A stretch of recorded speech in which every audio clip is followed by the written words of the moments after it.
Okay, so the first discovery is you've got 3 bolts up there in the top that have to come loose, and they're not in the trunk. Actually, they end up being inside the cab of the car. And right here, you don't have to take the bottom part of the seat off. I moved this just to have a little more room, but you've got to, there's a bolt right in there. This little piece of material moves. You can push down on that and you can see there's a bolt right there. It's a 12mm bolt. You can take that one bolt out and then just pull up on it like this. I already got the other side off. And you can pop it off, and then, well, hold on a second and I'll show you where them bolts are. Okay, so after you get this piece off with that one 12mm bolt that's there, and you can see there's the clip on this back piece here. It fits in like this, okay? So anyway, right underneath this is where those bolts and the nuts are that hold that strut on.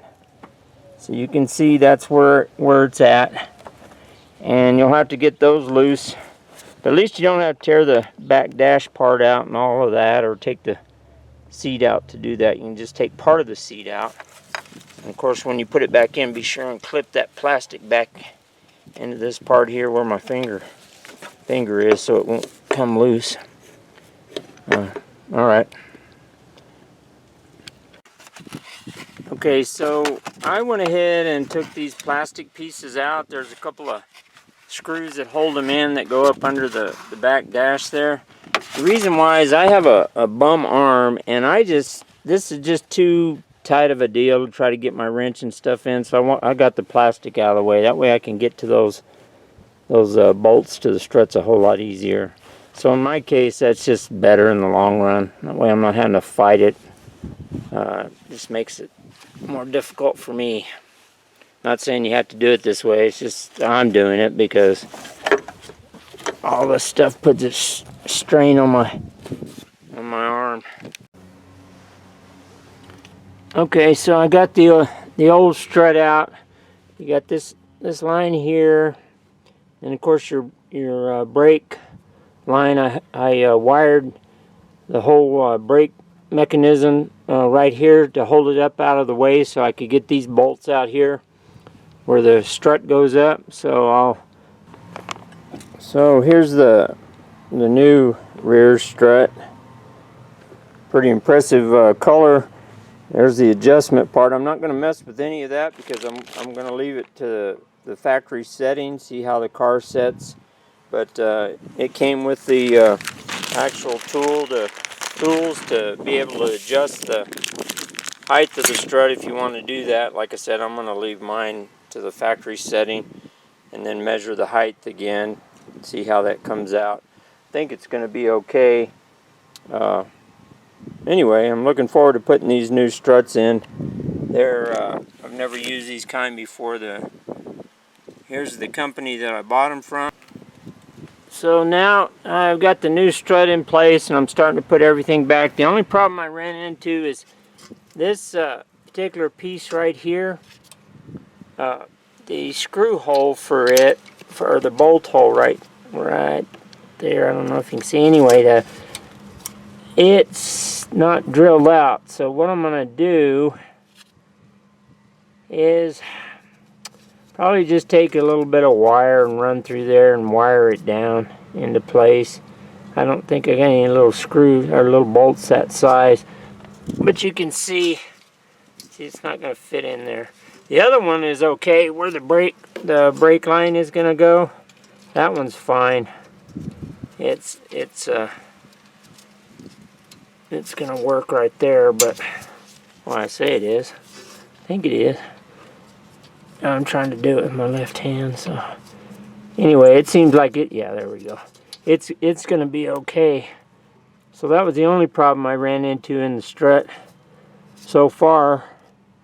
The other thing is you're going to need another person to hold it up in there while you get those bolts on the top. And I would not screw those nuts all the way down on the bolts.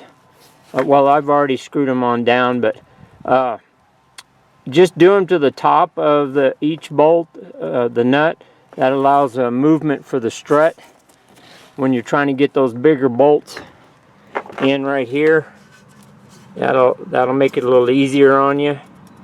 I've got a few things to finish putting back together. The stabilizing bar goes in there, and of course I got to put the brake back in. So far though, everything seems to be going okay. Okay, so I got the one side installed. I went through and double checked that I have all my bolts tightened down and everything back into place. I decided to use a piece of wire right now just to hold this in place. I'm gonna get a small bolt and a nut to put through there to hold that. It was just a smaller hole than the original one that was in there. I got my bolts in here all tightened down. It's always good to double check. Be driving down the road and something start moving, you'll wonder, why did I do that? And so anyway, I'll put, excuse me, so far what I've been using is a 10, a 12, a 14, and a 19 millimeter sockets and wrenches. So there you go on that. I took me a bar to bust these big bolts loose right here, because I ran into problems with that right here. I got me a cheater bar that belonged to my grandfather. Took a torch and kind of opened up the end of it a little bit so I could fit the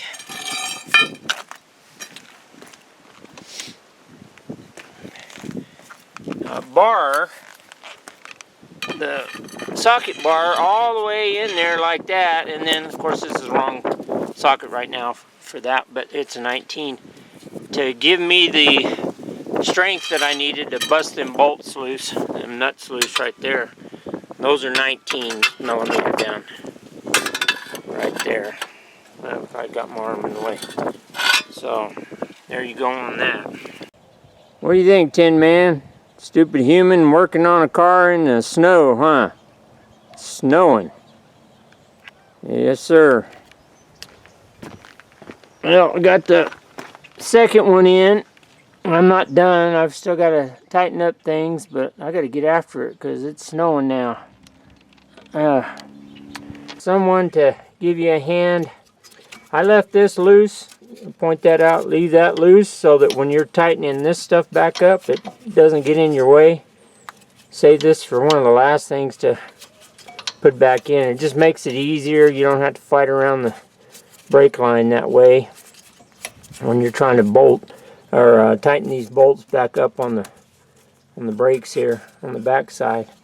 So anyway, I'm going to get all this done and get these tires back on. I'll be done with the back ones. Should be. Okay, so I got everything back together. All the inside interior stuff. One last thing before I take it for a test drive. The only problem I ran into those struts with was this piece right here. The new struts, the hole here was smaller, and so this bolt would not work on there. And you saw that I had put that wire in there and planned on getting a smaller bolt and nut. But other than that, that was the only issue I had with those struts, and that to me is not a big thing. So you might keep that in mind should you buy some that you might run into something similar. Okay, I drove it around last night with the flurries going on around here. Now today it's all sunny, and even Tin Man over there enjoying the sun, laying down, taking a little nap. It's still cold out here, but the sun makes it feel a whole lot better. Anyway, today I'm going to adjust these. I found when I took it for drive and everything was fine. But I did notice that the back end was lower than the front end, so that tells me I'm going to need to raise it up. So I took it to a level spot and measured it, and the setting that it was already set on here lowered the back end by 2 inches. So I need to raise it back up to level the car out. And so I'm going to do that right now. Of course, I need to measure the distance from here to here so I know where it was, and then I'll raise all this up those couple of inches and then remeasure and make sure that I got it changed there. So anyway, I got to get this camera out of my hand to do that. Okay, so I had no problem loosening this so that I could adjust the strut, but before I moved this up here, I thought, you know what, there ought to be some kind of marker so that you can judge how many times you've turned this thing to get an idea of what it takes to get it up an inch. So what I'm going to do is I'm going to take a permanent marker. Maybe there's a mark on this somewhere, I don't know. And of course, a lot of guys would have prepared this before they installed it based on the other shock. But I've never messed with these before, and I just wanted to try everything out and get an idea what all is involved with doing that. So you can see that I made my marks right there so that I can judge how many times I've turned it around in a circle to achieve an inch distance, etc. What are you doing, Patches? What are you doing? You just walking circles around the car? Huh? Is that what you're doing? Okay, so based on this, I took it 2 turns. You can see my black marks there. Took it two more turns around to the right, and it raised it another 1/4 inch. So I'm guessing then approximately every 2 turns, complete turns, you're going to gain 1/4 inch in height. Now this one here is not what I'm turning. I'm turning this one here, the bottom one. As you can see, this is the one that I'm hooking on to and turning, this bottom one. The top one has to do with the coil, and you guys that have been messing around with these know all that. The coil spring and know all that. But this is all, like I said, all new to me. I haven't messed with these kind of struts before. So anyway, I'm going to go ahead and get the height that I need, and I'll get back with the camera here in a minute. Okay, so I got everything turned. You can see I gained the 2 inches that I was needing to bring it back up to level.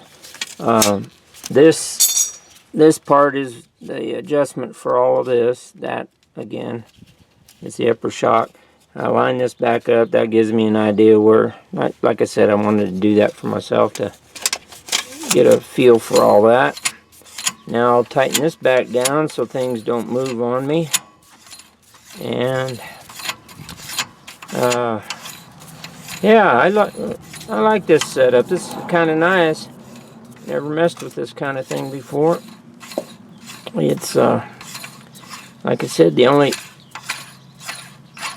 thing that I ran into was this particular bolt right here was where that nut goes is smaller on the brand new strut than the original, and I've still got to put the bolt in, little bolt in there and all that, but that's going to work just fine. So I'll just tighten this up, and my height adjustment is done on this side, and then I'll do the other side. Again, I made that mark just to give me a way to adjust and know how many times I've turned it around and how much I gained. So on these struts, every 3 complete turns gains me 1/4 inch. So I got the other side adjusted, same thing. I marked it up there. 3 turns raises it approximately 1/4 inch. 3 turns to the right. If you go to the left, it lowers it. I was seeking to get it raised. Tightened everything back down. I give this, nobody's paying me to do this. I just was curious about these things and wanted to do it myself. And I'm impressed with the strut. The only problem was this business I've mentioned here several times concerning the bolt size there. But 1 to 10, 10 being the best, I give them a 9.9. If that wouldn't have been the case there, they'd have got a 10 out of me anyway. And always be mindful of being safe. Everything you do never hurts to be double safe. Thanks for watching. Tin Man wanted to say bye to you guys. Huh, Tin Man? Yeah, you're a good boy. You're a good boy. Yes, you are. Huh. Yeah. Oh, and then here comes Jealous Patches. Yeah. What's wrong, Patches? Am I giving Tin Man some attention? Hmm? Yeah. Yeah. Well, you gotta walk over to him. Huh? Yeah. See, he's trying to be friendly. Yes, he is. Yeah.